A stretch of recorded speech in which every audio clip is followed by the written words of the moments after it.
Salam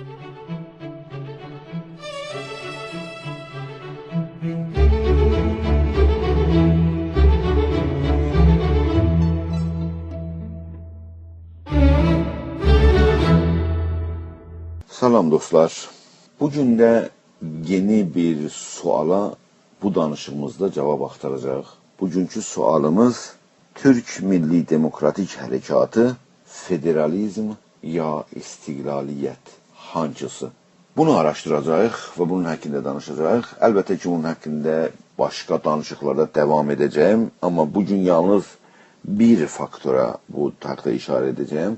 Ondan sonra gələcək danışıqlarda onun başqa alanların araşdırıb və sizin xidmətinizə çatdıracağım. İstiqlalçı fəalların sözlərinə qulaq asırsaq bir söz deyirlər. İstiqlal Azərbaycan üçün çox yaxşıdır və onlara səbəblər gətirirlər.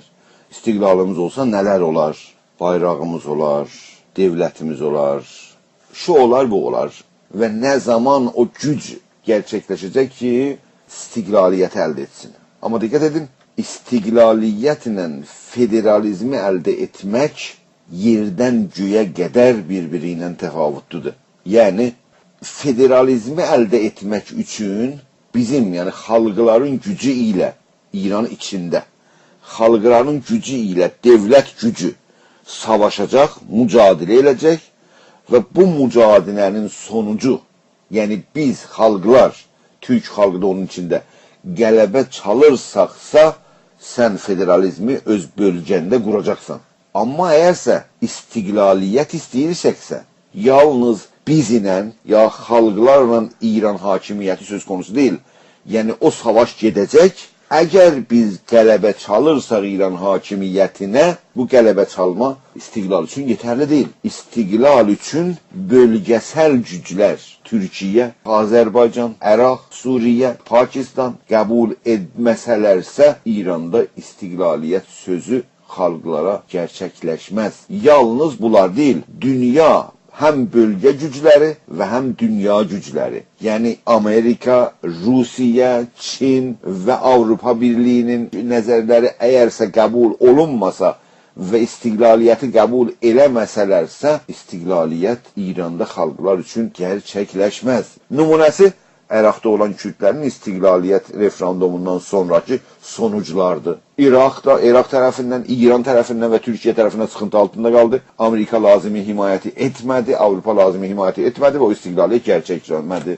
Hətta demokratik ölkələrdə belə Katalanlar İspaniyada referenduma çıxdılar, istiqlal referendumu orada sonuclanmadı. Sonra da bilirsiniz, İskotlandidə qazanmadı seçimdə və ya Kanadada, Quebecdə səs gətirə bilmədi. Yəni, bunu istəyirəm deyim ki, görürsünüz ki, istiqlaliyyət yolu yalnız bizimlə, yəni bizim xalqla, ya bizim hərəkatla İran rejiminin savaşı yetərli deyil. Ona görə bu istiqlaliyyət şüarı ilə məşğul olan insanlarımız bu gerçəyi bilə-bilə yenə də istiqlal şüarına təkid edirsələrsə, bu demək bir qeyri-vaqei düşüncənin əsasında gerçəkləşdirilir. Gerçəkçi istiqlalcı bugünkü federal savaşına enerjisini, vaxtini qoyacaqdır. Federal dövlət qurulacaqdır. Qurulandan sonra zamanı və şəraiti gözləyəcəkdir. Zamanı və şəraiti uyğun olursa, sən geçəcəksən orada onun referendumuna. Birinci aşama əsasən federalizmdən geçir. Makro siyasət gözlüyünün arxasında baxanda görürsən ki, bizim xalqın və ya xalqların mübarizəsi əlindədir ki, qərar versinlər federalizm gerçəkləşsinlər, amma istiqlal şüarəti bizim xalqın iradəsində deyil və başqa xalqların da iradəsində deyil. Ondan sonra əsas məsələ budur.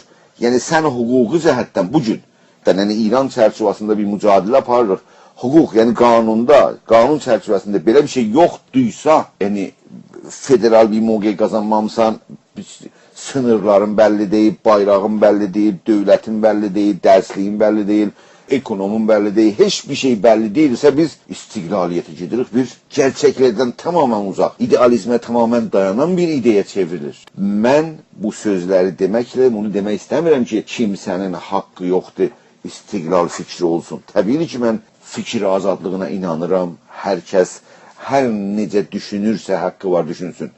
Bugün biz zərurətlərdən danışırıq. Türk Milli Demokratik Hərəkatının uğur qazanması hangi yoldan geçir? İstiqlal şuarına dayanarak geçir ki dediğimiz kimi bizim xalqımızın iradəsindən xaric bir şeydir. Ya yox, federalizmdən geçir ki bizim xalqımızın iradəsi onu gerçəkləşdirə bilir. Baxsaq, istiqlal alan devletlərə geçmişdə və hətta İkinci Cumhuriyet kurulanda Quzeydə, onun arxasında bir uzun müddət 70 illik federalist devletçiliği var. Devlet var, məclis var, dil var, ekonomi var. Hər alanda bir devlet kimin özünə aparır. O şərait yarandı və Azərbaycan Cumhuriyyəti onun içindən çıxdı və özünə bir müstəqil devlet qurdu.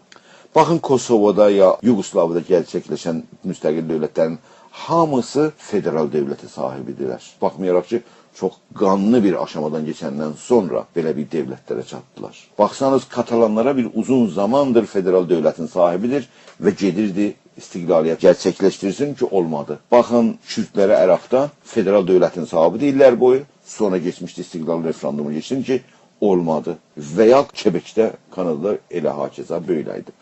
Ona görə baxdığımızda müstəqil dövlətlərin quruluşunda hamısının arxasında uzun müddət bir federal devletçiliği yatır. Yəni hüquqən o siyasi çərçivədə Kanadada Quebeclər, İspaniyada Katalanlar və ya Əraqda Kürtlər və ya Azərbaycan Sovyet Birliyində hüquqi cəhətdən bir federal devlet statusunda zaten. Yani tamam hukuklar kabul olunmuş bir durumdadır. Yani rasyonalizm, əqlaniyyət nə deyir siyasette? Hangisine yapışsaq eləyə bilərik, gerçəkləşdirək arzularımızı? Türk Milli Demokratik Hərəkatının içində 8-10'a yaxın təşkilat var. O təşkilatların yalnız biri, ikisi federativ, başqası istiqlalçılardır. Düşünelim ki, hər o təşkilatın yanında neçə insan var? Hər neçə insan var. Deyək bunların içində, bu 7-8 təşkilatın içində deyək ki, 100 nəfər var, 150 nəfər var, 200 nəfər üzvləri var, 500 nəfər var. O 500 nəfərin enerjisi o yerdə sərf olunur ki, o iradə gerçəkləşməyəcək. Yəni istiqlal şuarı. Əgərsə o 400 nəfər, 500 nəfər gəlib girirsə və federativ bir dənə platformun altında hamı yerləşirsə, güclü bir hərəkət qoyub bu siyasət, yəni İran sahəsində gedən siyasi bölümdə ciddi bir rol oynuyor. Bu məsələnin başqa yönlərini başqa danışıqlarda mən bir-bir açıqlayacağım. Bu danışığın birinci bölümünü dinlədiyiniz üçün təşəkkür edirəm.